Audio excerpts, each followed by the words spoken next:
This story is called Lawn Care Pro. In the small town of Greenfield, where perfectly manicured lawns were a source of pride for the residents, 16-year-old Mia had just started her own lawn care business.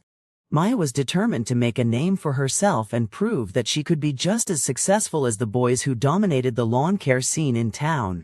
She spent every spare moment researching the best techniques, buying the right equipment, and practicing her skills on her family's lawn. As she worked, Mia's confidence grew, and she began to see the potential for her business to take off. But just as things were starting to look up, disaster struck. The town's most notorious lawn care critic, Mrs. Johnson, hired Mia to work on her notoriously difficult-to-maintain lawn. Mrs. Johnson was infamous for being impossible to please, and Mia knew that if she failed, her reputation would be ruined.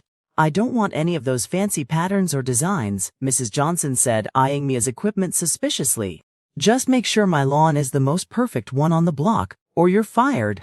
Mia took a deep breath and got to work, using all of her skills and knowledge to create a lawn that would exceed even Mrs. Johnson's lofty expectations.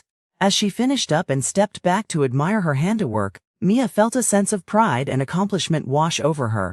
Mrs. Johnson emerged from her house, her eyes scanning the lawn before coming to rest on Mia. Well, Mrs. Johnson said, a small smile playing on her lips.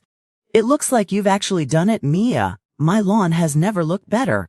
Mia beamed with pride as Mrs. Johnson handed her a check and a glowing review that would catapult her business to the top of the town's lawn care scene.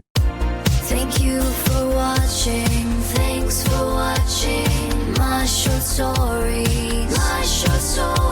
Subscribe.